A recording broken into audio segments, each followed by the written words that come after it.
அன்பே சிவம் மனமே குரு என்றுணர்த்திய குருவே போற்றி. எனக்குள் இறைவனை உணர வைத்த குருவே போற்றி. அகக்கண் புறக்கண் 3 கண்ணு ஒரு மனிதன். இப்ப சிவபெருமான பாத்தீங்கன்னா 3 கண்ணு போட்டு, ஒரு கண்ணு நீட்டா இருக்கும், 2 கண்ணு குறுக்குல இருக்கும் இல்லையா? இது சிவபெருமானுக்கு இந்த 3 கண்களை போட்டு வச்சிருக்குது. இது சிவபெருமானுக்கு 3 கண்ணா என்ன? 3 கண்ணு அந்த ஆளுக்கு என்னத்துக்கு? உலகமே அந்த ஆள் கண்ணில் தான் இருக்குது. அப்புறம் 3 கண்ணு என்னத்துக்கு? இந்த 3 கண்ணுனுடைய தத்துவமே மனிதன்கிட்ட தான் சாமி. மனிதனுக்கு தான் 3 கண்ணு, 2 புறக்கண்ணு, 1 அகக்கண்ணு.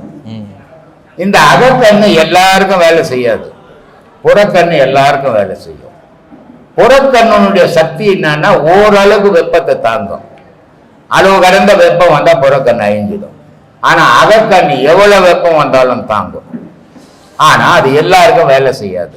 மகான்கள் அந்த இயக்கத்துக்கு போய் புறக்கண்ணுடைய செயலை இழந்து அகக்கண்ணுடைய செயலுக்கு போயிடுவான். அவன் பார்ப்பான், ஊறுபட்ட ஆசையை மனசுல வச்சுக்கின்னு உலக நான் புறக்கண்ணில் பாக்குறேங்கன்னு எங்க பாக்குறது சாமி? ஏமாத்தினோன்னா இருக்கலாம் சாமி, அந்த வேலை நமக்கு எதுக்கு சாமி? கடவுள் வழி வைத்தியம் ரெண்டுமே நான் அடிக்கடி சொல்லுவேன். டாக்டரும் கடவுளும் சமமானவங்கன்னு சொல்லுவேன். ஏன்னா இறைவனால தான் ஒரு மனிதனுக்கு உயிரை கொடுக்க முடிஞ்சது. அந்த கொடுக்க முடிஞ்ச உயிர் பாழாகாம காப்பாற்றக்கூடியது டாக்டர். அவ்வளோ பெரிய புனிதமான தொழில் டாக்டர் தொழில். அதையே இன்னைக்கு பொழப்பாக்கிக்கிறாங்க.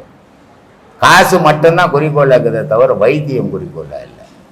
அதுவே அப்படி போகும்போது மற்ற விஷயம்ல எந்த மொழிக்கு? அதனால அப்படியெல்லாம் பண்ணக்கூடாது. வைத்தியம்ன்றதே ஒரு தர்ம காரியம் மாதிரி. நீ பணம் வாங்கறது வாங்காத அப்பாற்படுற ஒருத்தனுடைய உயிரை காப்பாத்துற, அது வெறும் புண்ணியம் உனக்கு. என்ன சொல்றான் வெளியே இருந்து வந்தவொடனே? கடவுள் மாதிரி அந்த டாக்டர் உன்னை கடவுளாவே ஆக்குறான். ஆனா அந்த தகுதியை நீ தக்க வச்சுக்கோனவா. அதை விட்டுட்டு நீ நடுவில் போட்டு வச்சுட்டு பணம் தான் முக்கியம்னு போனீங்கன்னா அதை தொழிலுக்கே இழுக்குதான். அது ஒரு காலத்துல அப்படிதான் இருந்தாங்க, தொழில் தான் தெய்வம் அப்படின்னு இருந்தாங்க. இப்ப பணம் தான் தெய்வம்னு இருக்கிறாங்க. அதனால அந்த மாதிரி செயல்கள் தேவையில்லை. நான் சொல்றது என்னன்னா, நல்ல குடும்பத்தை காப்பாத்து, உண்மையா உன்னை உணரு. உன்னை உணர்ந்தீன்னா கடவுளை உணரலாம். உன்னை உணராத வரைக்கும் எந்த கொம்பனாலையும் கடவுளை உணர முடியாது. முதல்ல நீ யாரு? நீ என்ன? எப்படி வந்த? கண்ணு நீயா, காது நீயா, மூக்கு நீயா, வாய் நீயா? நான் நான் நான் சொல்றிய, எது அந்த நான் அப்படின்றத ஆராயணும். அதை ஆராய்ச்சி நான் என்றது என்னான்னு உனக்கு தெரிஞ்சு போச்சுன்னா கடவுள் என்றது என்னான்னு தெரிஞ்சிடும். நான் என்றது உனக்கு தெரியாத வரைக்கும் கடவுள் என்றது உனக்கு தெரியாதே போயிடும். சும்மா கோயிலுக்கு போடலாம், பக்தி பண்ணலாம், சாமியாரை பார்த்தா கும்பிட்டா, சாமியாரை பார்த்தா கும்பிட்டா நாளையா கொடுப்பாரு உனக்கு. அறியாமை. நானே இங்க நிறைய பேருக்கு நான் சொல்றேன், தயவு செய்து என் காலில் விழாதுங்க. அப்ப கூட கேட்க மாட்டாங்க. ஏன்னா எல்லாரும் காலில் விழுந்து விரும்புவாங்க, நான் காலில் விழுந்து வெறுக்கிறேன். ஏன்னா அவனுக்குள்ளவும் கடவுள் இருக்குது, எனக்குள்ளவும் கடவுள் இருக்குது. என் காலில் ஏன் விழணும்? ஆசீர்வாதமா சீடர்கள் மட்டும்தான் காலில் விழணும், மற்றவங்க யாரும் விழக்கூடாது. ஏன் சீடர்களுக்கு மட்டும் காலில் விழணும்னா, சீடர்களுக்கு பல விஷயங்கள் சொல்லி கொடுக்குறேன், அதனால அவன் காலில் விழணும். ஆனா எல்லாரும் காலில் விழுந்து ரொம்ப கஷ்டமாகுது எனக்கு. என்ன பண்றது? எனக்கு யாரும் காலில் விழுத நான் ஏத்துக்கிறதே கிடையாது எப்பவுமே. அதனால அந்த மாதிரி தன்னை அறியத்துக்கு எல்லா முயற்சிகளும் பண்ண. உன்னை இழந்து உன்னை அறி. என்ன சொல்லிக்கிறான்? அவன் அருளாலே அவன் கால் தோடு. எவன் அருளால? எவன் அருளாலே தோடுறது? உன்னாலேயே நீ யாருன்னு தெரிஞ்சுக்கணும். அதான் அவன் அருளாலே அவன் கால் தோடுனா. இல்லைன்னா அவன் எங்க இருக்கிறான்னு உனக்கு தெரியும்? மேல இருக்கிறவன் தெரியாது. அதனால முதல்ல உன் அருளாலேயே உன்னை தேடி அவார்ல பேரு, அப்புறம் மேல இருக்கிறோம் அருள் கிடைக்கும். ஆத்மானக சாமி. ஆத்மானக சாமி. எங்க வரீங்க? திருவண்ணாமலையிலேருந்து வர சாமி. பேரு? ராமா. சொல்லுங்க சார். சாமி, ஞானத்தை அடைய உபதேசம் எந்த அளவுக்கு முக்கியம்? நல்ல கேள்வி.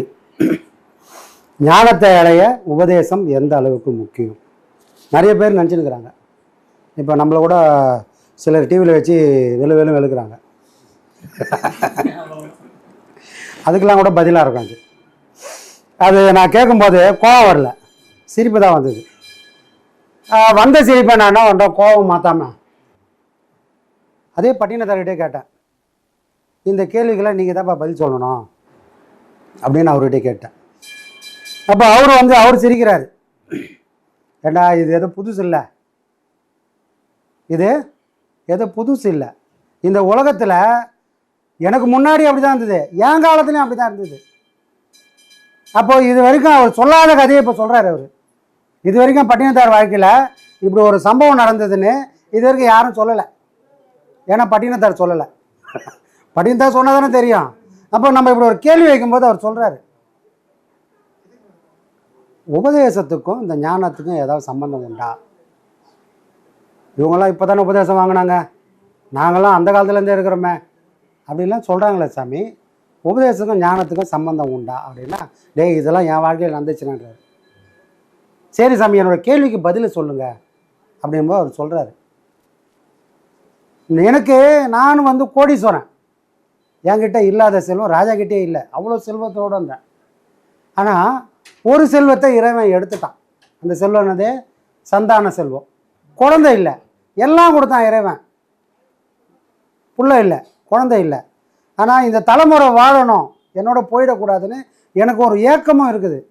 அப்போ இறைவன்கிட்ட நான் தினமும் வேண்டுறேன், கண்ணீர் விடுறேன். ஒரு நாள் அவன் மனசு கரையவே இல்லை. காலங்கள் ஓடுது. காலங்கள் ஓட ஓட ஓட ஓட ஒரு நாள் அவனே என் கனவுல சொல்கிறான், ஏண்டா பிள்ளை இல்லைன்றியே, வீட்டில் இருக்கிற தங்கத்தை செல்வத்தெல்லாம் மூட்டை கட்டு, திருவிடை மருத்துவருக்கு போகிற வழியில் 2 பேர் குழந்தைய, ஒரு புளிய மரத்துக்கு கீழே ஒரு குழந்தைய தொட்டிலில் போட்டுக்கின்னு வறுமையில் இருப்பாங்க. இந்த குழந்தைய கொடுத்துட்டு ஏதாவது காசு பணம் கொடுக்க மாட்டாங்களான்னு தவத்தில் இருக்கிறாங்க. நீ அங்கே போய் அந்த குழந்தைக்கு இடைய உங்ககிட்ட இருக்கிற செல்வத்தை கொடுத்துட்டு குழந்தைய எடுத்துக்கோ அப்படின்னு ஒரு குறிப்பை இறைவன் கனவுல சொல்கிறான். சொன்னான், இறைவன் சொல்லிட்டான். அதுக்கப்புறம் நான் காலையில் எழுந்து கிளம்பி அதே மாதிரி போகிறேன். அதே மாதிரி இறைவன் எந்த இடத்துல சொன்னானோ அந்த இடத்துல 2 பேர் இருக்கிறாங்க, புருஷன் பொண்டாட்டியா. கொஞ்சம் வயதான தோட்டத்தில் ஒரு குழந்தைய தொட்டிலில் போட்டு ஆட்டிக்கின்னு பசியும் பட்டினியுமா இருக்கிறாங்க. பார்த்த உடனே இறைவன் சொன்ன அடையாளமும் இங்கே நான் பார்த்த அடையாளமும் பொருத்தமாக இருக்குது. அப்போ இவங்க தான் அவங்க அப்படின்னு என்ன பண்ணுறேன், நேராக அங்கே போய் அவங்களுக்கு தேவையான பொருளெல்லாம் கொடுத்துட்டு குழந்தைய எடுத்துன்னு வந்துட்டேன். குழந்தைய எடுத்துன்னு வந்துட்டு மருதவாணன் பேர் வைக்கிறேன். ஏன்னா அந்த கோயிலுக்குள்ளே, திருவிடை மருதூர் கோயிலுக்குள்ளே மருதவாணருக்கு ஒரு இது இருக்குது. அப்போ அந்த சிவனுடைய பேர்லேயே தன் பிள்ளை இருக்கட்டும் அப்படின்னு மருதவாணர்னு பேர் வைக்கிறார். பேரை வச்சு எல்லா விஷயமும் கற்றுக் கொடுக்குறார். குழந்தையும் ஆக ஓகோன்னு வரான், செல்வ சீமாட்டியாக இருந்தால் அப்புறம் தங்கத்தட்டில் தான் சாப்பாடு போடுவார். சாப்பிட்றான் பையன்.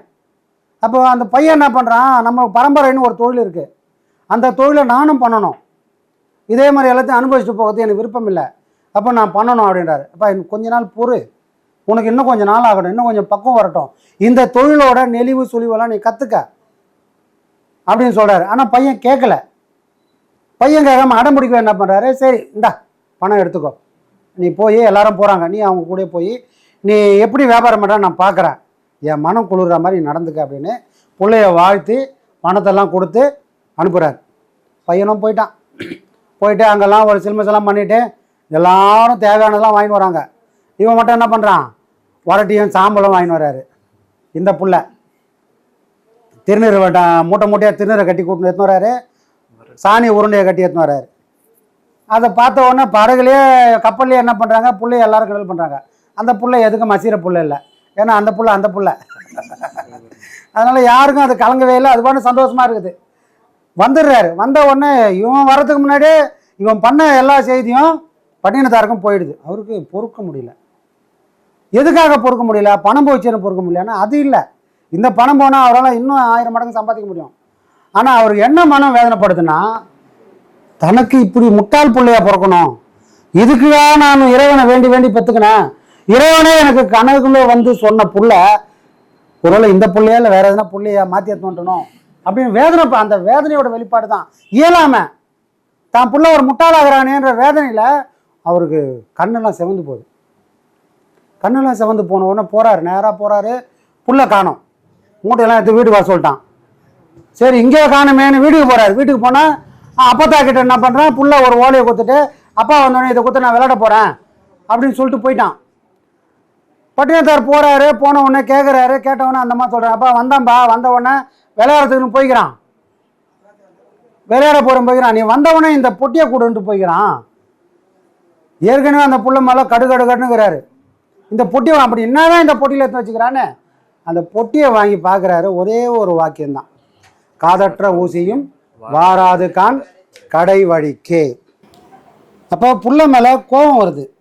தனக்கு இப்படி ஒரு புள்ள பிறக்கணுமா அப்படின்னு கோபத்தில் என்ன பண்ணுறாரு, அவங்க அம்மா கிட்ட போய் இப்போ சொன்னால், அம்மா உன் பையன் தான்ப்பா கொடுத்துட்டு போய்க்கிறான் அப்படின்னு கொடுத்த உடனே அதில் ஒரே ஓலையில் ஒரே ஒரு எழுத்து தான், காதற்ற ஊசியும் வாராது கான் கடை வழிக்கேன்னு தெரிஞ்ச அடுத்த செகண்டு, படித்த அடுத்த நொடியை அவருக்கு இந்த உலகம் எவ்வளோ பெரிய நிலை இல்லாத உலகம், நான் எதை நம்பி வாழ்ந்துட்டுருக்கேன், பொண்ணு பொருள் புள்ள அப்படின்னு தானே வாழ்ந்துட்டேன் அப்படின்னு அந்த ஞானம் அந்த ஒரு நொடியிலே அவருக்கு பிறக்குது.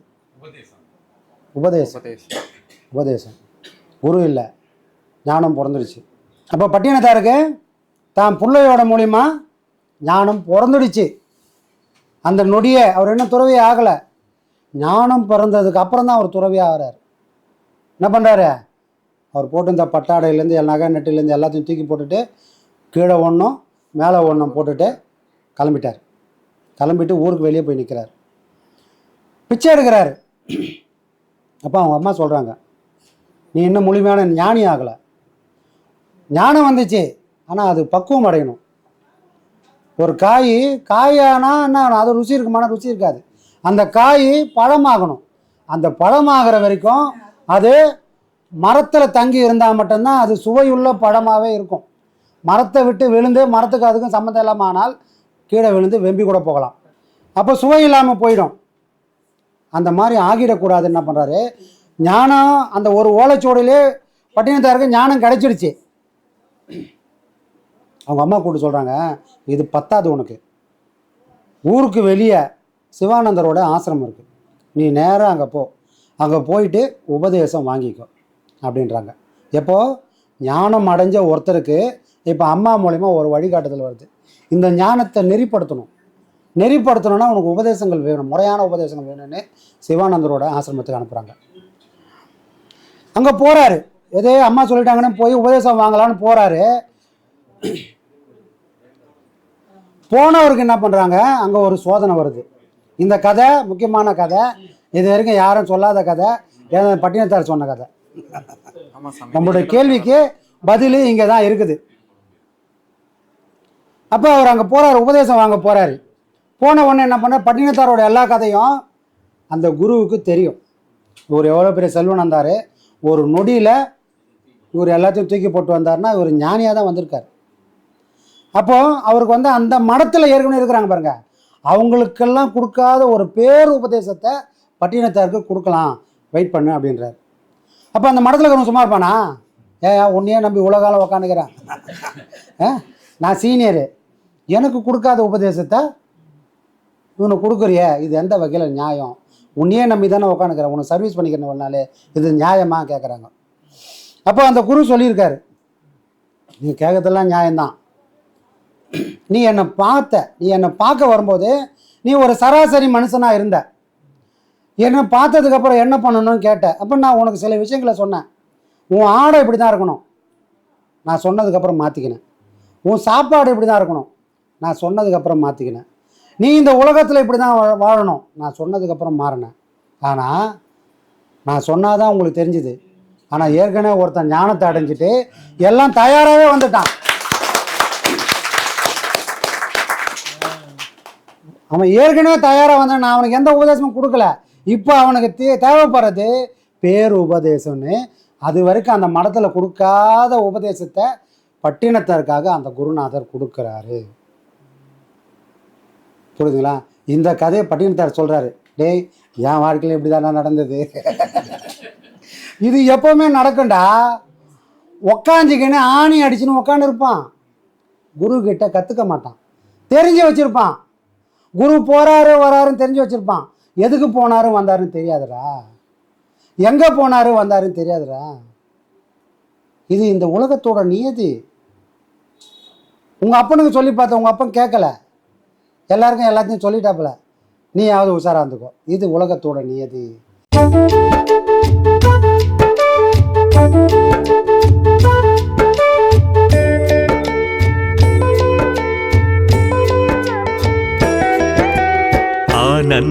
அது ஆனந்தம். எங்கே இருக்குது ஆனந்தம்? ஆனந்தம் அது ஆனந்தம். எங்கே இருக்குது ஆனந்தம்? அங்கே இங்கே தேடிட வேண்டாம், நம்முடன் இருக்குது ஆனந்தம். அது பிரம்மஸ்ரீ நித்யானந்தம். ஆனந்தம்